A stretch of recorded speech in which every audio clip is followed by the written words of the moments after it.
இது பாருங்க, சங்கீதம் 33:19 18. தமக்கு பயந்து தமது கிருபைக்கு காத்திருக்கிறவர்களின் ஆத்துமாக்களை மரணத்திற்கு விலக்கி விடுவிக்கவும் காத்திருக்கிறது.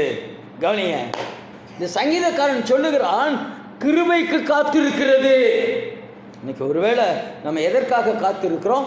அவர் வருகைக்கு காத்திருக்கிறோம். நல்லது, வருகைக்கு. கிருபைக்கு காத்திருக்கிறோமா?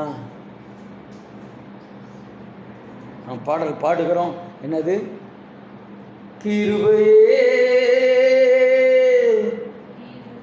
கிருபையே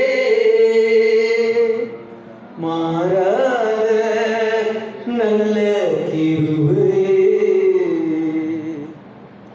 உடைக்கப்பட்ட நேரத்திலெல்லாம் என்னை உருவாக்கின கிருபையே,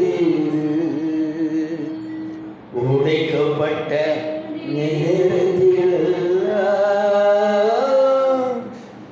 என்னை உருவாக்கின கிருபையே, கிருபையே மாறாத நல்ல. எனக்கு அருமையானவர்களே, இந்த கிருபையை குறித்து நான் சொல்லும் பொழுது கவனிச்சிங்கன்னா, சில நேரங்களில் மிகவும் இதயத்தில் நெருக்கப்பட்டு இருப்போம், சரீரத்தில் நெருக்கப்பட்டோம், சில காரியங்களால் நெருக்கப்பட்டோம், மனுஷர்களால் நெருக்கப்பட்டோம். இந்த சூழ்நிலையில் நானும் சகோதரியும் பேசிக்கொண்டோம், வேணாம், போதும் போதும், சபையை ஸ்டாப் பண்ணி அவங்களுக்கு எங்கே பிரியமான ஆட்கள் போதகர் இருக்காங்களோ அங்கே அனுப்பிச்சி விட்டுருலாம் அப்படின்னு பேசிக்கிட்டு இருந்தோம். அப்போ பிரச்சனையை கேள்விப்பட்ட ஒரு அருமையான நம் மூலமும் விடுவிக்கப்பட்ட ஆசீர்வதிக்கப்பட்ட ஒரு குடும்பத்தார் அந்த குடும்பத்தில் சொன்னாங்க, இதை பேசிகிட்டு இருக்கும் பொழுதே அவங்க சொன்னாங்க, பாஸ்டர், சபையை ஸ்டாப் பண்ணிடாதீங்க, சபையை ஸ்டாப் பண்ணிடாதீங்க, ஊழியத்தை ஸ்டாப் பண்ணிடாதீங்க. இப்போ நடந்ததை சொல்லிகிட்டு இருக்கிறேன், ஸ்டாப் பண்ணிடாதீங்க, நாங்கள் உங்களுக்காக இருக்கிறோம், நாங்கள் உங்களுக்காக இருக்கிறோம். நாங்கள் சோர்ந்து போன அந்த வேளையில் கர்த்தர் எங்களை எப்படி படுத்தினா, ஒரு காண்டாமிருகத்துக்கு ஒத்த பலனான வார்த்தை அது. நாங்கள் இருக்கிறோம், எவ்வளோ பேர் வந்தாலும் வரலனாலும் உங்கள் ஊழியம் எங்களுக்கு தெரியும், நீங்கள் நடத்துங்க, நீங்கள் நடத்துங்க, நீங்கள் நடத்துங்க, ஊழியத்தை விட்டுறாதீங்க, சபையை விட்டுறாதீங்கன்னு அவங்க கதர்னது கேட்டதுமே எங்களுக்குள்ளாக ஒரு அனாதி பலன்.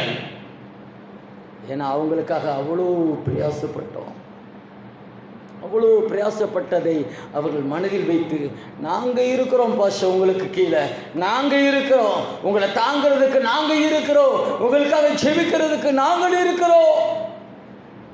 எனக்கு அருமையானவர்களே, இப்படிப்பட்ட வார்த்தைகள் வரும் பொழுது தான் நாங்கள் பலத்தோடு உதவி செய்ய முடியும். இப்படிப்பட்ட வார்த்தைகள் உங்களுக்காக விசுவாசம் வரும் பொழுது தான் நீங்கள் பலத்தோடு இருக்க முடியும். அல்லேலூயா, அல்லேலூயா, அல்லேலூயா, அல்லேலூயா. இப்போ யார் பாருங்க, பஞ்சம் வந்துச்சுன்னா அவர்களை கர்த்தர் உயிரோடு வைப்பாராம். யாருங்க? நீதிமான்களே. யாருங்க? கர்த்தருக்குள் களி கூறுகிறவர்களே. யாருங்க? துதி செய்கிறவர்களே. யாருங்க? செம்மையானவர்களே. அவர் என்ன செய்கிறாராம்? அவர் எப்படிப்பட்டவர்களுக்கு தமக்கு பயந்து தமது கிருபைக்கு காத்திருக்கிறவர்களின் ஆத்துமாக்களை மரணத்திற்கு விலக்கி விடுவிக்கவும். அல்லேலூயா, அல்லேலூயா. பஞ்சத்தில் அவர்களை உயிரோடு காக்கவும் கர்த்தருடைய கண் அவர்கள் மேல் நோக்கமாய் இருக்கிறது. அல்லேலூயா. கர்த்தருடைய கண் யார் மேல் நோக்கமாக இருக்குமா? யார் மேல? அவருக்கு பயந்து இருக்கிறவர்கள் மேல் கர்த்தர் கண்கள் நோக்கமாக இருக்கும். அல்லேலூயா.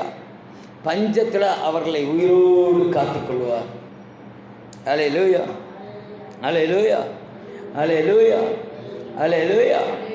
பாருங்க, அவருடைய பரிசுத்த நாமத்தை நாம் நம்பியிருக்கிறபடியால் நம்முடைய இருதயம் அவருக்குள் களி கூறும். அல்லேலூயா.